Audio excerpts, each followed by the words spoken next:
আসসালামু আলাইকুম ওরহমতুল্লাহি ওবরাকাতু। আলহামদুলিল্লাহ ওয়াসসালাতু ওয়াসসালামু আলা রাসূলিল্লাহ ওয়া বা'দ। সম্মানিত উপস্থিতি, সমস্ত প্রশংসা সেই মহান আল্লাহ রাব্বুল আলামিনের জন্য, যিনি আমাদেরকে সর্বশ্রেষ্ঠ মাখলুক করে দুনিয়ার বুকে প্রেরণ করেছেন। দরুদ ও সালাম বর্ষিত হোক মুহাম্মদ সাল্লাল্লাহু আলাইহি ওয়াসাল্লামের উপর, আল্লাহুম্মা আমিন। সম্মানিত দর্শক শ্রোতা, আমি আপনাদের সম্মুখে আজকে সংক্ষিপ্ত সময়ের মধ্যে যে বিষয় নিয়ে খুব সংক্ষেপে বলবো বলে মনে করেছি, সেটি হলো শাওয়াল মাসের 6টি রোজা সম্পর্কে। এই শাওয়াল মাসের 6টি রোজা আমরা যদি রাখি তাহলে আমাদের জন্য কি রয়েছে, আমরা কি ফজিলতের অধিকারী হব, সেই বিষয় নিয়ে একটি হাদিস আমি আপনার সম্মুখে পরিবেশন করব এবং এর অনুবাদ আপনার সম্মুখে করব। হাদিসটি সহিহ মুসলিমে বর্ণিত হয়েছে, হাদিস নাম্বার 1164। রসুল সাল্লাল্লাহু আলাইহি ওয়াসাল্লাম শাওয়ালের 6টি রোজার ব্যাপারে বলছেন, মান সামা রমাদানা সুম্মা আতবাআহু সিত্তাম মিন শাওয়াল কানা কাসিয়ামিদ দাহর।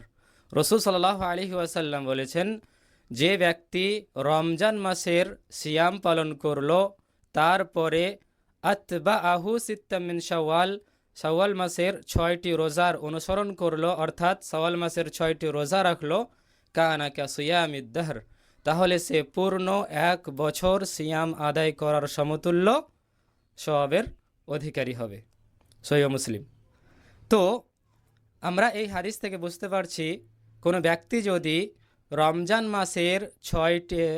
মাসের সম্পূর্ণ রোজা রাখার পরে, রমজান মাসের যে 30টি সিয়াম রয়েছে সেটি সম্পূর্ণ রাখার পরে কেউ যদি শাওয়াল মাসের 6টি রোজা রাখে, তাহলে সে ব্যক্তি পূর্ণ বছর ধরে নফল সিয়াম পালন করে যে নেকি পাওয়া যায়, যে সওয়াবের অধিকারী হওয়া যায়, শুধুমাত্র এই শাওয়াল মাসের 6টি রোজা রেখে পূর্ণ বছরের নফল রোজা রাখার, নফল সিয়াম রাখার সমতুল্য সওয়াবের অধিকারী হবে। এই হচ্ছে শাওয়াল মাসে 6টি রোজা রাখার গুরুত্ব ও ফজিলত। আল্লাহ রাব্বুল আলামিন আমাদের সকলকে যেন এই শাওয়াল মাসের যে 6টি রোজা আল্লাহ রাব্বুল আলামিন রাসূল সাল্লাল্লাহু আলাইহি ওয়াসাল্লামের একটি সুন্নত, সেটি যেন আমরা সকলেই পালন করতে পারি।